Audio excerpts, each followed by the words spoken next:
Jauni žmonės nėra mūsų ateitis, kaip įprasta sakyti. Jie – dabartis. Tad su jais dirbti ir augti reikia kaip su aktyviais dalyviais, ne pasyviais stebėtojais. Būtent tokį požiūrį į jauną žmogų siūlo Lietuvos laisvosios rinkos institutas. Jau 33 metus švietėjiški darbai yra neatsiejama instituto misijos, puoselėti žmonių laisvę ir atsakomybę dalis.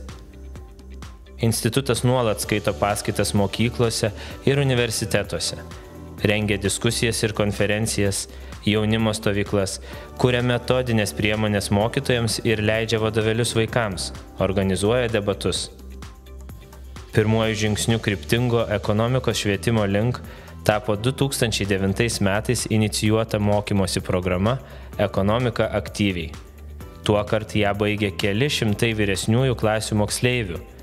Švietimo veiklų ir iniciatyvų daugėjant, 2012 metais buvo įsteigtas Lietuvos laisvosios rinkos instituto švietimo centras. Nuo to laiko švietimo veiklos mastai išaugo dar labiau. 2015 metais institutas parengė ir išleido ekonomikos vadovėlį Ekonomika per 31 valandą. Vos per pirmuosius 2 metus vadovėlis pasiekė 80% 9–10 klasių moksleivių ir pakeitė jaunimo ugdymą apie ekonomikos dėsnius ir jų vaidmenį kuriant gerovę. Už mokymo inovatyvumą Ekonomika per 31 valandą pelnė prestižinį Londono knygų mugės apdovanojimą. Buvo įvertintas tarptautiniu Templeton laisvės apdovanojimu, o technologijų ir inovacijų festivalyje Login pelnė People's Choice prizą. Ekonomika per 31 valandą yra vienintelis ekonomikos vadovėlis 10 klasiai, o 2023 metais mokyklas pasiekė jau 8. vadovėlio leidimas. 2019 metais, toliau stiprinant jaunimo supratimą apie socialinių reiškinių santykius su žmogaus laisvė ir moralė, 9–12 klasių moksleivius pasiekė naujas instituto parengtas vadovėlis Pilietis per 31 valandą, o 2023 metais 5–8 klasių moksleiviams skirtas vadovėlis Jaunas ir pilietiškas. Šie vadovėliai apjungia ekonomiką, etiką ir pilietiškumą. Jie ugdo jaunąją kartą, kurios pilietiškumas prasideda nuo produktyvios veiklos bei atsakomybės už save ir savo bendruomenę, o ekonomika žengia drauge su morale. 2023 metais vadovėlis Pilietis per 31 valandą gavo ES inovatyvaus mokymo apdovanojimą, o jo mažesnysis kolega, Jaunas ir pilietiškas, įvertintas pasaulinio tinklo Atlas Network prizu. Ar žmonėms yra būtini pinigai? Ar universalios bazinės pajamos sumažintų skurdą?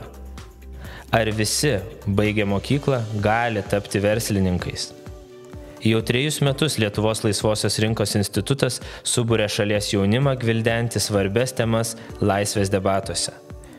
2023 metais laisvės debatai atidarė pasaulinę pinigų savaitę Lietuvos banke.